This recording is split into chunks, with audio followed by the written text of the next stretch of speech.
அன்பு மருத்துவர்களுக்கு வணக்கம். இன்னைக்கு நாம் டெலிரியத்தினுடைய 4ஆம் பாகம் பார்க்கலாம். டெலிரியம் சேட், வருத்தத்துடன் கூடிய வெறிப்பிதற்றல். இதற்கு அகோனைட், பெலடோனா, மார்பீனம், பல்சரிலா போன்றவை முக்கியமான மருந்துகள். அடுத்து delirium same subject all the time. ஒரே விஷயத்தை திரும்ப திரும்ப திரும்ப திரும்ப ஒரு வெறிப்பிதற்றலோடு பேசுகிறது. இதுக்கு பெட்ரோலியம் ஒற்றை மருந்து. இந்த வயசானவங்க சில பேர் பார்த்திங்கன்னா ஒரே விஷயத்தை எடுத்துப்பாங்க, அதை பற்றி பேசிக்கிட்டே இருப்பாங்க. வீட்டில் இருக்க எல்லோரும் கடுப்பாயிருவாங்க. அந்த மாதிரி இருக்கிறவங்களுக்கு இந்த பெட்ரோலியம் கொடுக்கலாம், நல்ல ரிசல்ட் இருக்கும். அவங்களுடைய மனநிலையும் மாறும், அது சார்ந்த உடல் குறிகளும் கண்டிப்பாக மாறும். நான் பர்சனலாக பயன்படுத்தியிருக்கேன், நல்ல சக்ஸஸ் இருக்குது. அடுத்து டெலிரியம் ஸ்கோல்டிங், வசைபாடுதலும் வெறிப்பிதற்றலோடு சேர்ந்து. இதுக்கு என்னென்ன மருந்துகள்னு பார்த்தீங்கன்னா hyoscyamus, merc sol, nitric acid, stramonium, veratrum viride. Delirium semi delirium in sleep, ஒரு பாதி வெறிப்பிதற்றல் நிலை, அப்படியே புலம்பிகிட்டே தூங்குறது தூக்கத்தில். இதுக்கு பிளம்பம் மெட்டாலிக்கம் ஒற்றை மருந்து. செமி டெலிரியம் ஆஃப்டர் வேக்கிங், ஒரு பாதி வெறிப்பிதற்றல் நிலை எந்திரிச்சதுக்கப்புறம் அப்படியே ஒரு மாதிரி ஒரு முணுமுணுத்துக்கிட்டு அப்படியே புலம்பிக்கிட்டு ஒரு பாதி வெறிப்பிதற்றல் நிலைக்கு நம்ம ஓபியம் ஒற்றை மருந்து.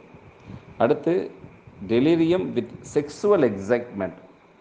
அது என்ன செக்ஸுவல் எக்ஸைட்மெண்ட்னு பார்த்தீங்கன்னா, பால் உணர்வு எழுச்சி ஏற்படும் போது அதோடு கூட ஒரு வெறிப்பிதற்றல் நிலை ஏற்படுதல். இதுக்கு ஸ்ட்ரோமோனியம் ஒற்றை மருந்து. அதே போல் டெலிரியம் ஷை ஹைட்ஸ் ஹிம்செல்ஃப், ஒரு வெட்கத்தோடு தன்னை மறைத்து கொள்ளக்கூடிய நிலை வெறிப்பிதற்றலின் போது. இதுக்கும் ஸ்ட்ரோமோனியம் ஒற்றை மருந்து. அடுத்து சைலண்ட் டெலிரியம், அமைதியாக அதே சமயத்தில் அவங்களுக்கு அந்த ஒரு மாதிரி புலம்பிட்டு முணுமுணுத்துக்கிட்டு ஒரு மாதிரி வெறிப்பிதற்ற நிலையில் இருப்பாங்க. இதுக்கு அகாரிக்கஸ், சீகேல்கார் 2 மருந்துகள். டெலிரியம் வென் சிட்டிங், உட்கார்ந்து கொண்டு இருக்கும் போது ஏற்படக்கூடிய வெறிப்பிதற்றல் நிலை. இதுக்கு பாஸ்பாரிக் ஆசிட் ஒற்றை மருந்து. டெலிரியம் டியூரிங் ஸ்லீப், தூக்கத்தின் போது வெறிப்பிதற்றல் நிலை. நிறைய மருந்துகள் இருந்தாலும் ஏபிஸ், பெலடோனா, பிரையோனியா போன்றவை மிக முக்கியமான மருந்துகள். டெலிரியம் வித் ஸ்லீப்பினஸ், இதுக்கும் அதாவது ஒரு தூக்க கலக்கத்தோடு சேர்ந்து ஒரு வெறிப்பிதற்றல் நிலை. இதுக்கு நிறைய மருந்துகள் இருந்தாலும் ஓபியம், பல்சரிலா போன்றவை முக்கியமான மருந்துகள். டெலிரியம் வித் ஸ்மால் பாக்ஸ், சின்னம்மை நோயின் போது வெறிப்பிதற்றல் நிலை. இதுக்கு நிறைய மருந்துகள் இருந்தாலும் அதுக்கு மொத்தமே 3 மருந்துகள்: பெலடோனா, ஸ்ட்ரோமோனியம், வெரட்ரம்பிரைடு போன்றவை முக்கியமான மருந்துகள். அடுத்து டெலிரியம் மேக் ஸ்பீச்சஸ். சில பேருக்கு இந்த வெறிப்பிதற்றல் நிலை வரும்போது அவங்க அப்படியே ஒரு உரையாடல் போல் பேசிக்கிட்டே இருப்பாங்க. இதுக்கு லைசீனம் ஒற்றை மருந்து. நம்ம அந்த லைசீனம்ன்றது வெறிநாயினுடைய எச்சிலிலிருந்து தயாரிக்கக்கூடிய மருந்து. அப்போ அந்த நோயாளி எப்படி இருப்பாங்க? வெறிநாய் கடியின் போது ஏதாவது பேசிக்கிட்டே இருப்பாங்க. ஸோ இதுக்கும் மறந்துட வேண்டாம். யாராவது ஒருத்தவங்க அந்த வெறிநாய் கடித்தவங்க பேசுகிற மாதிரி பேசிக்கிட்டே இருந்தாங்கன்னா இந்த மருந்தை நம்ம கொடுக்கலாம். Delirium make speeches. அடுத்து ரொம்ப வித்தியாசமான rubric, delirium spits and licks it up and rubs it over floor. அதாவது எச்சிலை துப்ப வேண்டியது, அதை மறுபடியும் நாய் மாதிரி நக்க வேண்டியது, அதுக்கப்புறம் அப்படியே தரையில் அப்படியே தடவ வேண்டியது, இந்த மாதிரி அசிங்கமான காரியங்கள்லாம் அந்த வெறிப்பிதற்ற நிலையை செய்வாங்க. இதுக்கு மெர்க்சால் ஒற்றை மருந்து. அடுத்து டெலிரியம் ஃப்ரம் எக்ஸசிவ் ஸ்டடி, அளவுக்கு அதிகமாக படித்தலின் காரணமாக ஏற்படக்கூடிய வெறிப்பிதற்ற நிலை. இது எல்லாருமே நக்ஸ்வாமிக்கா மட்டும் யோசிப்போம். இது நக்ஸ்வாமிக்காவை கூட இன்னும் 2 மருந்துகள் இருக்குது. அது ஹயாஸ்கேமஸ் அண்ட் லாக்டசிஸ். சரிங்களா? அடுத்து டெலிரியம் சடன், திடீரென்று ஏற்படக்கூடிய வெறிப்பிதற்ற நிலை. இதுக்கு ஸ்ட்ரோமோனியம் ஒற்றை மருந்து. டெலிரியம் கேனாட் ஸ்வாலோ, அவங்களால முழுங்க முடியாது இந்த வெறிப்பிதற்றல் நிலையில். இதுக்கு பெலடோனா ஒற்றை மருந்து.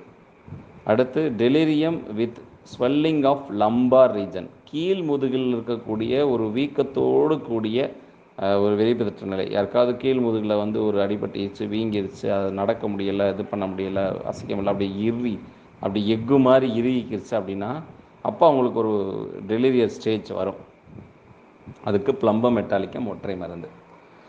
லாஸ்ட் பட் நாட் லீஸ்ட், நம்ம ஆரோக்கியத்தில் அதிகமாக பயன்படுத்தக்கூடிய ஒரு rubric delirium terror expression of. இதுக்கு பெலடோனா ஒற்றை மருந்து. இங்கே டெரர் எக்ஸ்பிரஷன் அப்படின்றது வந்து நோயாளி எப்படி வெளிப்படுத்தணும்னா, அவங்க இயல்பாகவே சார் பயங்கரமாக வலிக்குது சார், சார் பயங்கரமாக தூக்கம் வருது சார், சார் பயங்கரமாக தலை வெடிக்கிற மாதிரி இருக்குது சார், இந்த பயங்கரமான்றதை ஒரு ஒரு ஒரு ஒரு அழுத்தம் கொடுத்து, அது இப்போ சொல்லும்போதே இந்த பயங்கரம்ன்ற வார்த்தை அவங்களுடைய ஆழ்மனத்தன்மையாக அவர்களுடைய நோயாளி வந்து தன்னை முழுமையாக அந்த டெரர் அப்படின்ற விஷயம் அவங்கள வந்து அது அந்த பேஷண்ட்டுடைய கோர் ஆழமான உள்முகத்தன்மையாக இருந்தால் இந்த ரூப்ரிக் நம்ம பயன்படுத்தலாம். சும்மா ஒரு வார்த்தை சொன்ன உடனேயும் நம்ம அந்த ரூப்ரிக் எடுத்தோம்னா இது நம்மளால் பயன்படுத்தும் போது நிறைய ஃபெயிலியர்ஸ் வரும். அதே சமயத்தில் இந்த இதை வந்து கரெக்டாக சொன்னாங்கன்னா வித்தின் மேஜிக் மாதிரி நம்மளால் குணப்படுத்த முடியும், மிக மிக மிக விரைவாக கொடுத்த முடியும்.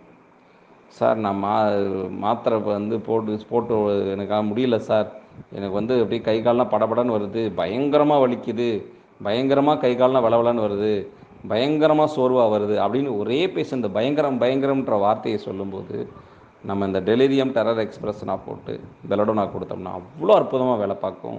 என்னோடய எக்ஸ்பீரியன்ஸில் இந்த ரூப்ரிக் பயன்படுத்தி ஒரு கேஸ் கூட ஃபெயிலியர் ஆனது கிடையாது.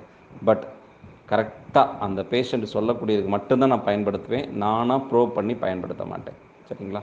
ஸோ இது மாதிரி நீங்கள் டெலிரியம் பயன்படுத்தி உங்கள் எக்ஸ்பீரியன்ஸில் ஏதாவது கேசஸ் இருந்ததுன்னா ஷேர் பண்ணுங்கள், நம்ம எல்லோரும் கற்றுக்கலாம். இனிது கற்றல் இனிது. நன்றி.